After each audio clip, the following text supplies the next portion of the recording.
Pendant 2000 ans, le tombeau de Cléopâtre a été la plus grande affaire non résolue du monde. Des archéologues, des empereurs et des voleurs l'ont tous cherché et chacun d'entre eux a échoué. Mais maintenant, cette recherche est terminée. Des scientifiques, suivant un signal étrange, ont finalement foré dans une chambre scellée près d'Alexandrie. Ils cherchaient le tombeau d'un pharaon. Mais ce qu'ils ont trouvé à l'intérieur n'était pas juste une momie.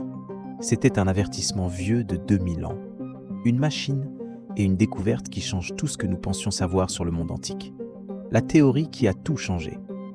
Les écrivains anciens nous disent qu'elle et son amant, le général romain Marc-Antoine, ont été enterrés ensemble dans un monument élevé et magnifique. Mais voici le hic. Ils n'ont jamais dit où. La ville entière d'Alexandrie, la capitale royale de Cléopâtre, a été fouillée pendant des siècles. Mais rien n'a jamais été trouvé. Pas de tombeau, pas de momie, pas de traces. Alors, voici l'affaire. Beaucoup de gens pensent qu'à connaître Alexandrie, la ville avec le grand phare et la bibliothèque légendaire. Ce que la plupart des gens ne réalisent peut-être pas, c'est que l'Alexandrie de Cléopâtre a disparu. Au IVe siècle, un tremblement de terre massif et un tsunami ont secoué la Méditerranée. Tout le quartier royal, les palais de Cléopâtre, les temples et le site probable de son tombeau a glissé dans la mer. Pendant plus de 1600 ans, il est resté au fond du port, couvert de limon et de pierres. Pour la plupart, cela signifiait que le tombeau était perdu pour toujours. Mais ce n'est pas si simple cependant. C'est là qu'une archéologue, le docteur Kathleen Martinez, entre dans l'histoire. Elle avait une théorie si différente, si audacieuse, que pendant des années, les gens de son domaine pensaient avoir ça qu'elle était folle. Martinez a regardé les mêmes faits et est arrivée à une conclusion totalement différente. Elle a argumenté que Cléopâtre, une stratège brillante, n'aurait jamais été enterrée dans un endroit si facilement trouvé par ses ennemis romains. Le nouvel empereur, Octave, la haïssait. Il aurait adoré profaner son tombeau. Mais plus que cela, Cléopâtre se voyait comme une déesse vivante.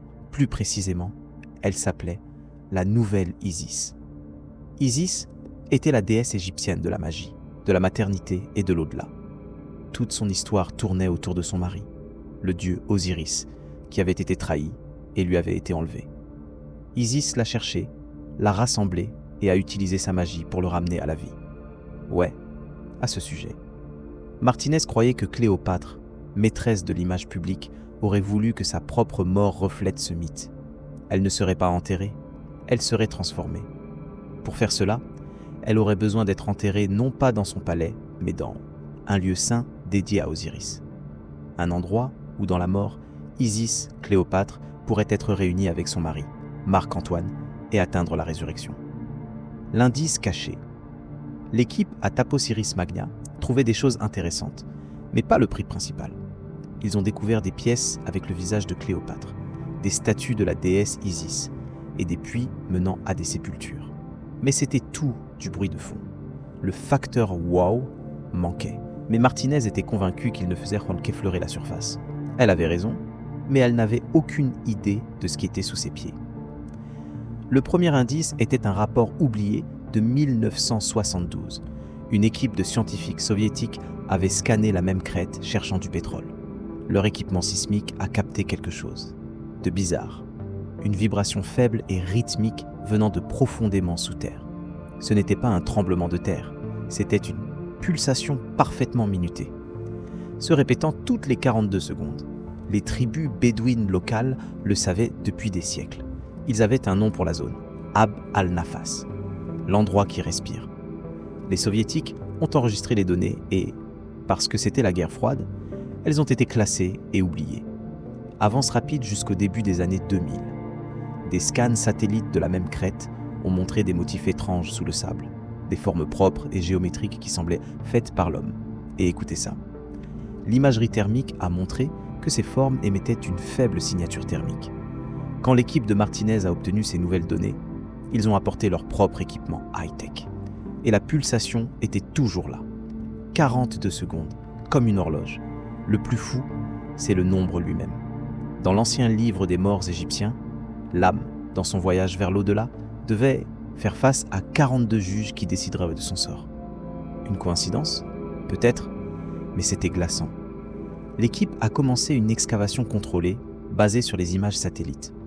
Ils ont dégagé des tonnes de sable et, à seulement quelques mètres de profondeur, ils ont touché de la pierre lisse et sculptée. C'était le sommet d'un temple. En creusant plus profondément, ils ont trouvé les murs. Et les inscriptions dessus ont tout changé. Les sculptures étaient bilingues. Elles étaient écrites à la fois en hiéroglyphes égyptiens anciens et en grec. C'était la preuve irréfutable. Les temples égyptiens ne faisaient presque jamais cela. Mais Cléopâtre n'était pas que égyptienne. Elle était grecque, la dernière de la dynastie ptolémaïque. Elle était la seule dirigeante de sa lignée en 300 ans à s'être donné la peine d'apprendre la langue égyptienne. Ce temple, mélangeant les deux cultures, était sa signature. C'était comme trouver une empreinte digitale. La pulsation était plus forte maintenant. Les travailleurs affirmaient pouvoir la sentir à travers les semelles de leurs bottes. Une nuit, les caméras de sécurité installées autour du site de fouille l'ont capturé. Le sable, il bougeait, de faibles ondulations, se répandant sur la surface en parfait temps avec la pulsation de 42 secondes. Ce n'était pas le vent, ce n'était pas un bug. Le sol lui-même était vivant. L'avertissement sur le mur. L'équipe devait savoir d'où venait la pulsation. Ils ont apporté un radar à pénétration de sol et l'ont pointé vers le sol du temple. Quand les images sont revenues, la pièce est devenue silencieuse. Sous le temple, creusé dans le substrat rocheux calcaire solide, il y avait un tunnel parfait. Il faisait environ 2 mètres de haut et courait en ligne parfaitement droite sur plus de 1200 mètres. C'est presque 1,5 km. Les ingénieurs modernes auraient du mal à faire cela. Mais les bâtisseurs anciens, supposément avec juste du bronze et des outils en pierre, avaient creusé un passage d'une précision impossible. Cela ressemblait moins à quelque chose de sculpté qu'à quelque chose de coupé par quelque chose de puissant. Il n'y avait pas de marque d'outils. Les murs étaient lisses, presque polis. Et le long des murs, se répétant encore et encore, était une seule phrase gravée en grec et en égyptien. Ankre. Vie renouvelée. Ce n'était pas un tombeau, c'était un corridor de renaissance. Le tunnel menait quelque part. Le radar a montré qu'il se terminait par une grande cavité circulaire, d'environ 20 mètres de large, enterrée à 30 mètres de profondeur. Et la pulsation venait directement du centre. Ils devaient voir à l'intérieur.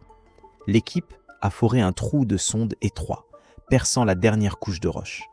Au moment où ils ont percé, un souffle d'air froid a jailli du trou, sifflant comme un pneu crevé. Ça sentait vif, comme de l'ozone et du métal. Quand ils ont descendu une caméra, ils ont vu la chambre. Et c'était comme rien de l'Égypte ancienne. Les murs n'étaient pas de la pierre sculptée. Ils étaient couverts d'une couche noire et vitreuse, comme si la pièce entière avait été surchauffée et fondue de l'intérieur. Le plafond était un chef-d'œuvre. Des centaines de petites pierres bleu brillant, du lapis lazuli, étaient pressées dans la roche, formant une carte des étoiles. Elle montrait la déesse Isis, bras tendus, ramenant Osiris à la vie. Mais le bel art était à côté d'un message terrifiant. Sur les murs, le même avertissement était gravé, encore et encore. Dérangez l'union, et l'équilibre se brisera. Et près du sol, à moitié caché, il y avait une autre ligne. Le sang coulera de l'œil gauche vers le bas. Au centre de cette pièce étoilée et fondue se trouvaient 2 plateformes de pierre. Et sur l'une, un seul objet étrange. C'était un cylindre de bronze, d'environ la longueur d'un avant-bras. Et quand la caméra a zoomé, l'équipe a vu qu'il était gravé de spirales. Et il vibrait. Le dernier secret de la reine. L'équipe devait entrer. Cela a pris des semaines, mais ils ont finalement coupé un passage dans la chambre fondue. L'air était épais, lourd et chaud. La pulsation était si forte maintenant qu'elle se sentait comme une note de basse dans leur poitrine. La source était claire. Elle venait d'une boîte massive et scellée assise au centre de la pièce. C'était un sarcophage, mais il était fait d'un seul bloc géant de granit noir poli. Il était scellé hermétiquement avec une résine épaisse et sombre et des bandes de plomb. Ce n'était pas pour empêcher les voleurs d'entrer.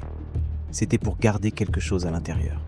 Avec une grue, ils ont lentement, soigneusement soulevé le couvercle massif. La seconde où il s'est entrouvert, une bouffée d'air chaud et fumant s'est déversée. Il faisait plusieurs degrés plus chaud à l'intérieur du sarcophage que dans la chambre déjà chaude. Tout le monde s'attendait à de la poussière et des os. Mais ce n'est pas ce qu'ils ont trouvé. À l'intérieur, 2 figures reposaient, côte à côte. Elles étaient enveloppées dans du lin épais, mais les enveloppes étaient fusionnées ensemble, fondues en une coquille dure. Leurs masques funéraires dorés avaient littéralement fondu dans le tissu. Entre eux, nichés dans leurs bras, se trouvait le cylindre de bronze. Il bourdonnait, chaud au toucher, et pulsait toutes les 42 secondes. L'équipe a examiné les 2 corps. La figure masculine, supposée être Marc-Antoine, était en mauvais état. Mais les dommages n'étaient pas naturels. Sa cavité thoracique avait été ouverte, les côtes pliées vers l'extérieur. L'espace où son cœur aurait dû être était rempli d'un bloc solide de résine, noir, strié de mercure. Ce n'était pas de la préservation, c'était un rituel de confinement. Puis, ils se sont tournés vers la figure féminine. Elle était plus petite et en meilleur état. Pressée dans le lin durci sur son cœur, se trouvait un beau pendentif en or. C'était la figure d'Isis. Elle déployait. Et autour de son poignet, un bracelet. Il était moulé en forme de cobra, sa tête dressée, croc découvert. La pièce était dans un silence de mort. Selon les notes de terrain, le docteur Martinez a juste murmuré « c'est elle ». C'était le symbole de Cléopâtre, la créature des histoires de ses derniers moments. Des tests ADN ultérieurs sur des fragments ont confirmé la lignée royale ptolémaïque. C'était elle. Il l'avait retrouvée. Mais la découverte a soulevé plus de questions que de réponses. Pourquoi le tombeau était-il chaud ? Pourquoi les corps étaient-ils fondus ? Et qu'était cet appareil de bronze pulsant ? Le jugement de Cléopâtre. Le sarcophage noir était la pièce maîtresse. Toutes les caméras, tous les rapports se concentraient sur cette boîte massive et sinistre. La presse mondiale a célébré la découverte du dernier lieu de repos de Cléopâtre. Mais ils avaient bon tort. L'équipe sur place savait que ce n'était pas la salle finale. Ça semblait trop simple, trop comme un spectacle pour la postérité, une distraction, un passage étroit, caché derrière un faux mur, un détail presque manqué par le radar à pénétration de sol, mené encore plus profondément dans la terre. C'est la partie de la découverte qui a été immédiatement classifiée. C'est la partie que les autorités ont gardée secrète. La partie qui a été omise des communiqués de presse officiels. Parce que c'est la partie qui change non seulement notre vision de Cléopâtre, mais notre compréhension du monde antique. Le passage était étroit, descendant à un angle anormal, l'air devenant épais et froid. Il s'ouvrait sur une chambre plus petite et circulaire, taillée dans le substrat rocheux, et elle était remplie de crânes. Pas un tombeau, mais une galerie. 36 d'entre eux. Le nombre lui-même est significatif. Mais l'arrangement est ce qui a arrêté l'équipe net. Ils étaient organisés parfaitement dans 12 alcôves distinctes, avec 3 crânes reposant dans chacune. Ils n'étaient pas juste jetés en tas comme un ossuaire commun. Ils étaient placés debout, sur des rebords de pierre méticuleusement sculptés, tous faisant face au centre exact de la pièce, comme s'ils regardaient, attendaient. L'analyse médico-légale n'a fait qu'approfondir le mystère. Ce n'était pas une collection d'ennemis vaincus, c'était une communauté. Les crânes appartenaient à 12 hommes, 12 femmes et 12 enfants. Une population complète et symbolique, sacrifiée et préservée. Et puis est venue la partie folle, le détail qui vous donne des frissons dans le dos. Chaque crâne avait sa mâchoire inférieure manquante. Le mandibule, la partie du crâne qui permet de parler, avait été délibérément retirée. C'étaient des gardiens silencieux. Et les orbites oculaires, c'est ce qui a stupéfait les chercheurs. Elles étaient saupoudrées d'une fine poudre d'or, presque imperceptible. Quand les lumières des casques de l'équipe les ont touchées, les orbites semblaient scintiller. 36 paires d'yeux dorés, fixant depuis l'obscurité. Pourquoi de l'or ? Pourquoi le silence ? Quel était le but de cette démonstration macabre et belle ? Au centre précis de la pièce, sur une petite plateforme de basalte, se trouvait un seul grand ankh, l'ancien symbole de la vie. L'ironie était suffocante. Un symbole de vie dans une pièce dédiée à la mort. Au-dessus de l'ankh reposaient 2 petites coupes de bronze qui avaient été fusionnées ensemble par une chaleur intense, fondues en un seul objet permanent, une union. L'une des coupes contenait une substance, sèche, noire et résineuse. Les premiers tests sur le terrain étaient non concluants. Mais les résultats de laboratoire revenus des semaines plus tard étaient glaçants. La substance a été confirmée comme étant du sang humain, fortement mélangé avec du mercure. Un cocktail rituel. Et sur le mur, gravé au-dessus de l'alcôve principale, était l'inscription finale. Pas de menace de malédiction, pas de récit de gloire. Juste une simple phrase. Ils gardent le passage et maintiennent l'équilibre. Quel équilibre? L'équilibre entre quoi? C'est à ce moment que l'équipe et leur chef, le docteur Martinez, ont finalement compris l'ampleur de ce qu'ils avaient retrouvé. C'était au-delà de l'archéologie. Le dernier rapport officiel du docteur Martinez, déposé juste avant que l'armée égyptienne ne scelle le site indéfiniment, l'a clairement indiqué. Ces mots sont obsédants. Nous avions tort, nous cherchions un corps. Nous avons trouvé une machine. Ce n'est pas un tombeau, c'est un mécanisme fait de mort. Alors, prenons du recul et assemblons ces pièces, parce que c'est ça le mystère. Les gens qui regardent ceci cherchent une histoire. Eh bien, c'est celle qui vous a été cachée. Nous avons une reine, Cléopâtre, qui ne règne pas seulement comme pharaon. Elle croit qu'elle est une déesse vivante, l'incarnation d'Isis. L'obsession de sa vie est son amant mort, Antoine, qu'elle voit comme son Osiris. Elle veut se réunir avec lui, pas seulement en esprit, mais dans un au-delà physique et conçu. Pour faire cela, elle construit un temple, qui est en fait une machine, un appareil. Le tombeau est alimenté par cet étrange cylindre de bronze trouvé dans la première pièce, celui qui pulse apparemment encore avec un champ d'énergie basse toutes les 42 secondes, le nombre exact des juges des morts. Elle fait fondre la chambre intérieure. Elle se scelle à l'intérieur avec du plomb vaporisé et du mercure liquide.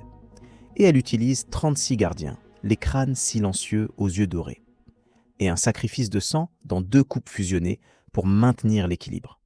Est-ce qu'il nous manque un détail clé? Il nous manque probablement tous les détails clés. Le fait est que cette découverte, si elle est vraie, signifie que Cléopâtre n'était pas juste une dirigeante politique. Elle était autre chose, une maîtresse de rituels et de sciences oubliées dont nous ne savons absolument rien. Elle n'a pas juste mis fin à sa vie avec un aspic, elle l'a transformée. Elle a essayé d'ingénier son au-delà. Ou trop. Alors qu'en pensez-vous? Cléopâtre était-elle juste une reine? Ou a-t-elle construit une machine pour devenir une déesse? Et que se passe-t-il maintenant que nous avons ouvert la porte? Dites-le nous dans les commentaires.